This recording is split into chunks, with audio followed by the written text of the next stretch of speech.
So ayan mga kapadge, may mirror ngayon. Eto na.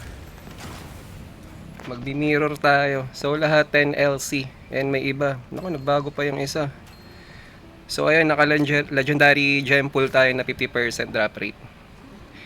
Tingnan nyo mga kapadge, GGS na to. Sana makakuha tayo.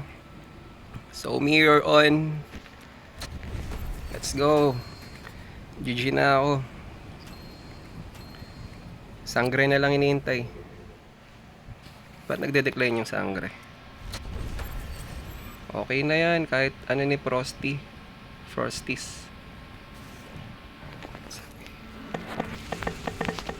It's okay. Let's go. Kaya pa pumayag kasi ng 7 RC yung ano eh.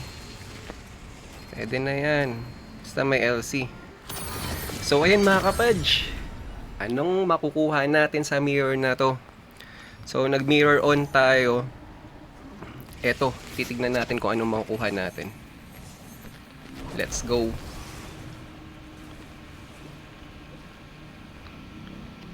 Ang dami nag mirror ngayon mga kapadge. Ang dami rin nakuha ng mga gandang ano ngayon. Mataas ang drop rate ngayon eh.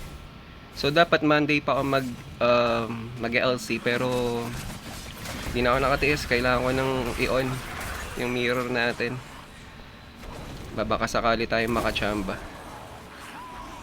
Hopefully lucky tayo ngayon. It's our lucky day mga kapadge. Let's go. Excited na ako nung makukuha natin. Ano ba, butaw ba o ano? Ano ba makukuha natin? Grabe, parang walang mga blue mobs ah. So shoutout nga rin pala sa BIR na kalaban natin na clan kahapon. So talo daw sila. Mahihina daw sila, sabi dun sa ano, sa comment. Pero sabi ko, kulang lang kayo sa wheels. Pero once na tumagal yan, lalakas din yung mga yan. So ayan mga kapadge, ito na ang pinakahihintay natin. Mabibigyan ba tayo? Agoy mga kapadge. Ouch. GGS. Wala akong nakikitang white light mga kapadge. So malungkot to.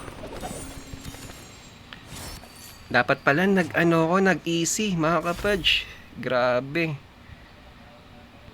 Sa bagay nakakuha kasi ako ng nakaraan.